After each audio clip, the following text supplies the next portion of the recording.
V nasledujúcich minútach si predstavíme membránový redukčný ventil, ako funguje systém bez neho, ako s ním, pozrieme sa na to, ako pracuje. Na úvod malý príklad.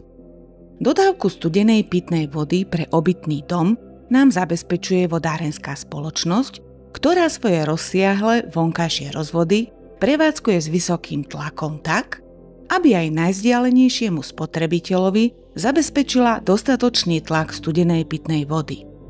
Ak náš bytový dom napojíme priamo na tieto rozvody, vysoký tlak sa nám prenesie k všetkým našim spotrebičom.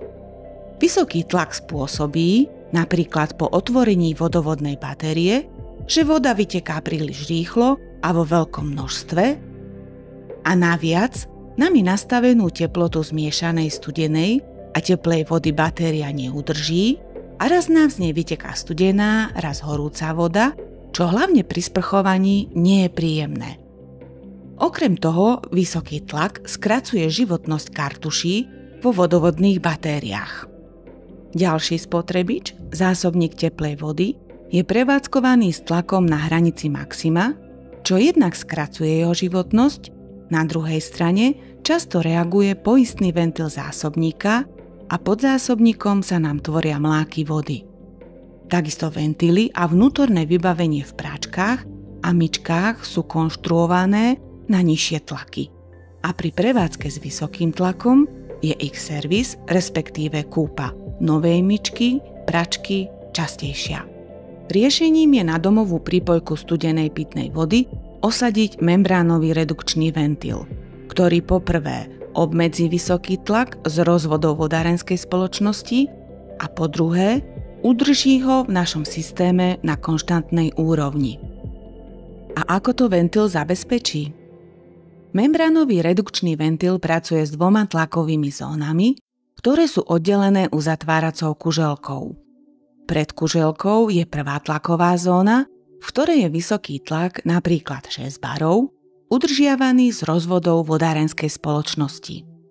Za kuželkou ventila je druhá tlaková zóna, v ktorej je udržiavaný nami požadovaný tlak napríklad 3 bary. Uzatváracia kuželka je prepojená s oskou a s membránou. Na membránu zhora pôsobí tlak nastavovacej pružiny, ten si zvolíme my sami, napríklad 3 bary. A ak sú všetky odberné miesta zatvorené, to znamená, že rozvod pitnej vody za ventilom je bez odberu, na membránu zdola pôsobí rovnako veľký tlak vody 3 bary a kuželka ventila je zatvorená.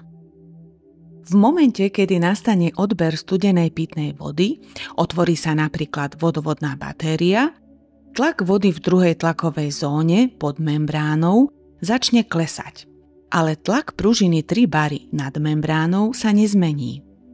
Vyšší tlak pružiny na membránu zhora spôsobí, že s membránou spojená oska a kuželka sa posúvajú dole.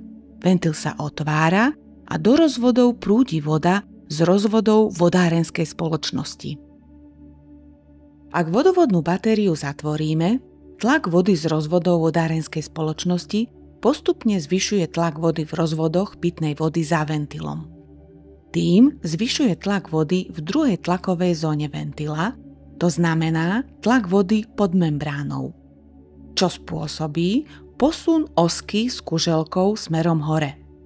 Ventil sa postupne zatvára a ak tlak vody v druhej tlakovej zóne dosiahne 3 bary, ventil je úplne zatvorený.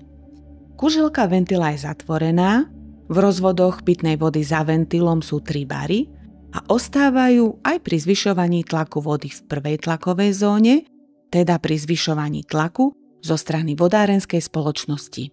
Stabilný, ale hlavne nižší tlak v domových rozvodoch studenej pitnej vody predĺžuje životnosť pripojených vodovodných batérií, životnosť pračky, myčky, zásobníka teplej vody. Zároveň znižuje množstvo servisných zásahov na týchto zariadeniach. Stabilný a nižší tlak v rozvodoch udržuje konštantnú teplotu zmiešanej studenej a teplej vody, napríklad pri sprchovaní.